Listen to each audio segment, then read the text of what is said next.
Hello সাহেব যেমন গাদি দিলু শরীরটা পুরো ক্লান্ত হয়ে গেল, শরীর এরা চলছে না। প্রবাহের জীবন এতই কঠিন, যার রাহে তারাই বোঝে। বিপ্লব দাদা তাইলো না, একটা বিশ্রাম নেই, আমি বলতেছি একটা বিশ্রাম নেই। আসুক তো আমার ভাবনা দিলি হবে। হ্যাঁ চাচা আইছ নাকি? হ্যাঁ দেখো আসলাম, কখন আসলি? এটাকে বলে আসলাম। শরীর চলছে না। এই সাহেবে এমন কাজ দিছে আজকে, কাজ করতে করতে শরীর শেষ। এমন কাজ দিছে, কি করবো বুঝলি? আজ যে ভালো লাগছে না। বিদেশ খাওয়া দাওয়া করেছি? ভাত নষ্ট হয়ে গেছে। শেষ ভাত। দুপুরে আসতে পারিনি, তুই দেখিস না, আমিও দেখি না, এখন কি করবো? আর ভাল লাগছে না বিদেশ, সব আসতে যায়। তো চলো, 16 বছর হয়ে গেল, আর ভাল লাগছে না বিদেশ, সব চলে যায়। চলো তোমার বাড়ির লোক তুই ফোন দাও। যাবি নাকি? আমি চলে যাবো। তাহলে চলে যায়। আর ভাল লাগছে না, এই কত কাজ করা যায়, খাই না খাই সেই সকাল বেলায় গেছি, আর এখন আসছি 6টার সময়, খাওয়া নেই দাওয়া নেই। মানুষ মন করে বিদেশ কতই আরামের জায়গা, কিন্তু বিদেশে কত কষ্ট যারা জানে তারাই বোঝে, যারা যায় তারাই বোঝে, তাই না? ঠিক আছে, তাহলে আমি ফোন করি, করে চলে যাই নাকি? দাঁড়া, ফোনটা করি না।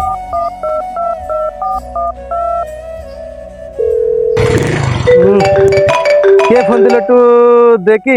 হ্যাঁ মিয়া ভাই ফোন দিছে। হ্যালো, হ্যাঁ মিয়া ভাই, হ্যাঁ কবে আসছেন? 1 সপ্তাহ পর চলে আসি। আর কিন থেকে আসলে হয়তো না ভাই? বহুত দিন হয়, 15-16 বছর হয়ে গেল বিদেশ, আর ভালো লাগছে না। আমরা 1 সপ্তাহের ভিতর চলে আসছি। তুই এয়ারপোর্টে আসবি নিতে? তুই তো একটু ব্যস্ত আছে, আমাকে আর যাওয়া হবে না, তাহলে আপনি চলে আসেন।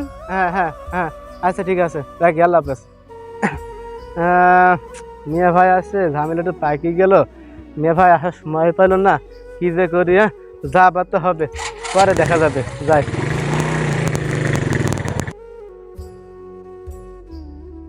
ভাই ভালো আছো? কখন হ্যাঁ এলি? ভালো আছি, কালকে রাত্রে আসি। হ্যাঁ ভাই, ভালো আছো আছি। তো? আচ্ছা ঠিক আছে, তাহলে ভালো থাক। হ্যাঁ আচ্ছা ঠিক আছে, ভালো থাকো।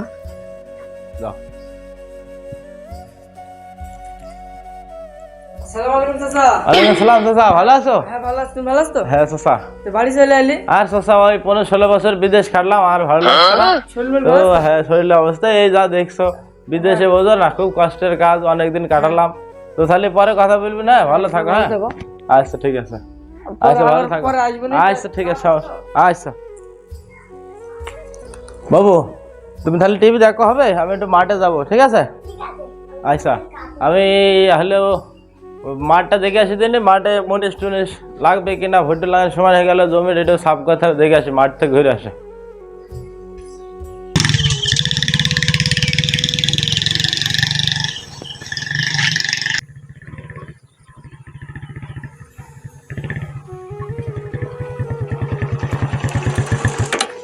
এই ভুঁইটা তো আমাদের, ভুঁইটা তো অনেক ঘাস বাইতে গেছে, ছোটটাকে দেখে না নাকি?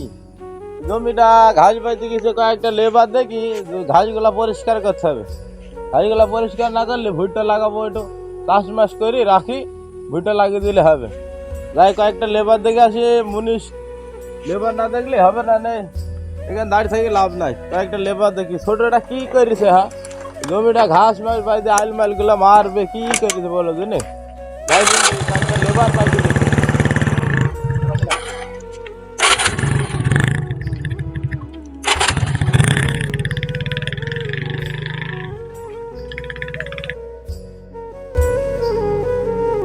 রাকিবুল খেলো, কাজ মাস কি ঠিক হলো নাকি?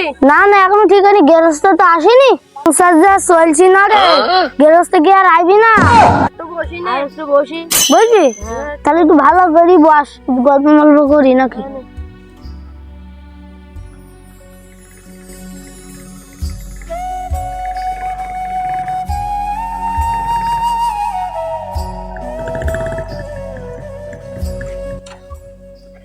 দেখি তো মনে আছে ওইখানে রাকেবুলরা বসে আছে, দেখি দেনে মুনিশ পাওয়া যায় কি, কালকে হয়ে কাজ করতে হবে, যাই দেনে।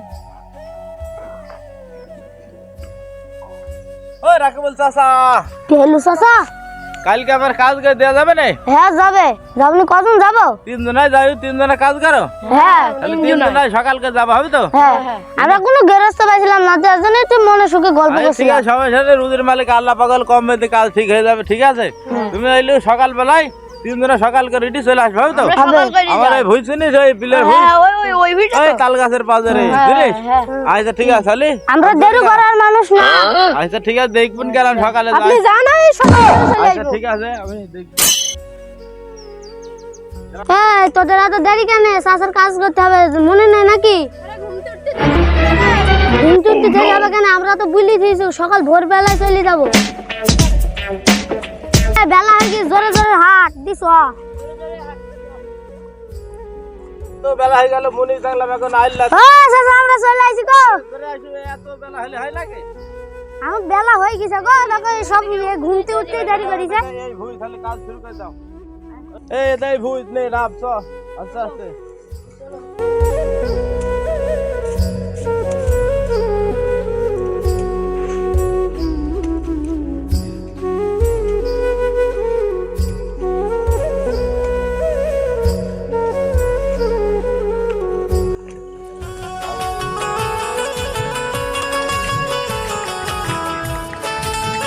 এই এদিকে জোরে জোরে কর, তাড়াতাড়ি কর।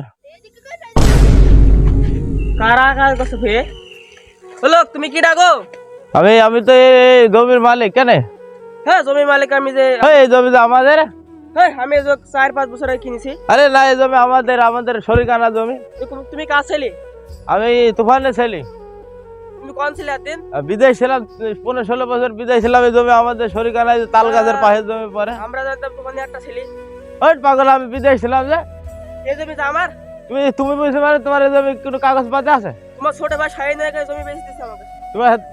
তোমার কাছে বেশি জমি হ্যাঁ তুমি জানো? হ্যাঁ তাহলে দাঁড়াও আমি ফোন করছি শাহিন কাছে। আমি লেবার নেয়নি, ফোন দাও। কাজ করছি আমি আরাম দাদা কি বসে গো আন্দাজে আমার জমি কাজ করছে আর বছর নিজের জমি।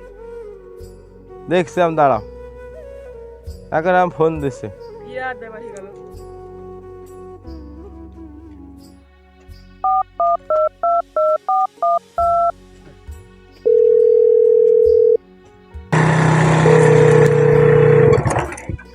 কে ফোন দিল তো দেখি। হ্যালো, হ্যাঁ মে ভাই, এই আমি এই তাল গাছের কাছে এই জমি কাজ করতে আইছি। তুই বলে এই জমি বেশি দিস নাকি? তা আপনি মাঠে আছে ভুই দেখতে গেছেন, তা আমাকে একটু জানাবেন না? এই যে জমি আলা আইসে আমাদের কাজ করতে দেশে না, বিরাট ঝামেলা বাজাচ্ছে। ওই গ্যাঞ্জাম করেন না, আপনি ভুইয়ালাকে দিয়ে আসেন, সমস্যা নেই। বাড়িতে এসে আপনার সাথে আমি বসে কথা বলছি। আমি চলে আসবো। হ্যাঁ সমস্যা নেই, আসি চলে আসি। আচ্ছা ঠিক আছে, রাখি। আচ্ছা আচ্ছা আচ্ছা ঠিক আছে। এই তোরা এই উইকার তোরা ওইটাই সব ওইটাই দিন ওইটাই শোন। অনেকদিন পরে কাজটা হলো, কাজটা বলু না। চাচা আমার কিছু টাকা দিতে, আমরা তিনজন নিয়ে বাড়ি চলে যাই। ঠিক আছে, তোমরা তো কাজ করলে একটু তো টাকা না দিলে কেন হয়?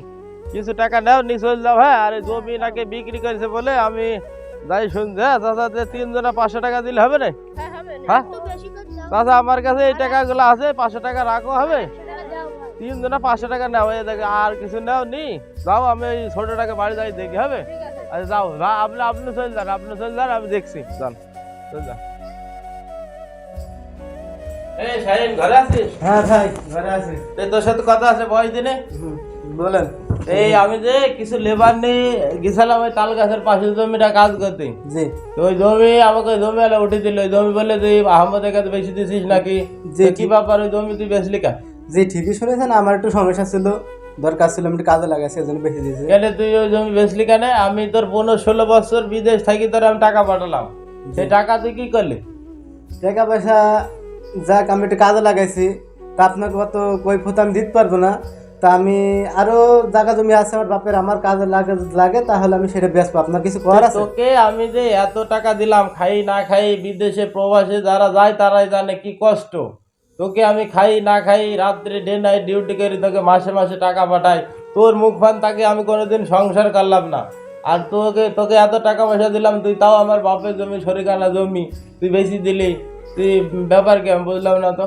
ঠিক আছে বুঝছি, আপনি বিদেশ গেছেন, আপনি আব্বার ওই জায়গায় ওই জায়গায় জমিটা বেচেছেন, আমি আপনাকে কিছু বলিনি। এসে বিদেশ গেছেন, ভালো কি মন্দ আমি তাও কিছু করেন। আপনি গেছেন বাপের জমি বেশি, কিন্তু আপনি ওইগুলো ফেরত পারেননি।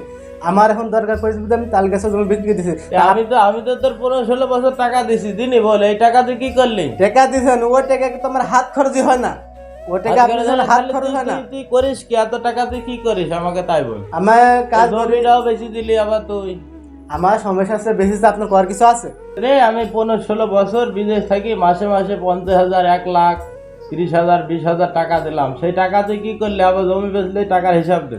আপনাকে অত কৈফিয়ত আমি দিতে পারবো না। এই বাড়ি গাড়ি যা আছে সব বাপ আমার নামে রেজিস্ট্রি করে দিয়ে গেছে, কিন্তু আপনার এই পণ্যের যে জামা কাপড়গুলো আছে এ সব আমার।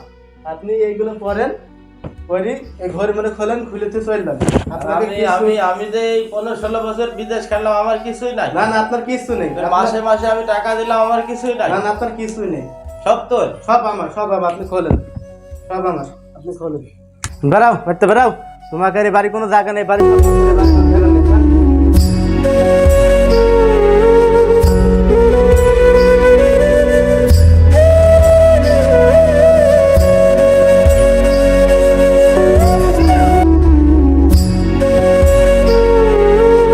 শালার এতদিন বিদেশ থাকি টাকা পয়সা সব পাঠালাম, সব জমি জায়গা সব ভাই নিয়ে নিল, আমার আর কিছুই নেই। আমাকে ঘর ধাক্কা দিয়ে বের করে দিল। আজকে আমি এই ঘর বাড়ি সম্পদ সব ছেড়ে ওকে চলে গেলাম, বহুত দূরে চলে যাবো। আর কোনো দিন আমাকে দেখতে পাবে না, এই বাড়ি আমি আছি।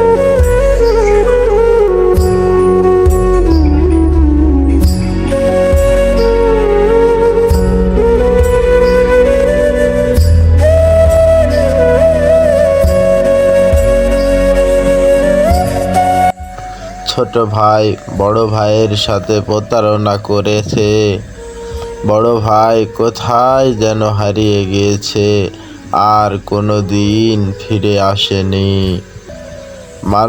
মানুষের সাথে আমাদের এই সমাজে এই প্রতারণাই করছে। বিদেশে কত কষ্ট করে মানুষ টাকা পাঠায়, আর মানুষ তার নিজের পরিবারের সাথেই এই প্রতারণার শিকার হচ্ছে। এই নিয়ে আমরা একটি ছোট্ট ভিডিও দিয়েছি আপনাদের। আমাদের ভিডিওটা যদি ভালো লাগে অবশ্যই সবাই লাইক, কমেন্ট, সাবস্ক্রাইব করে দিবেন।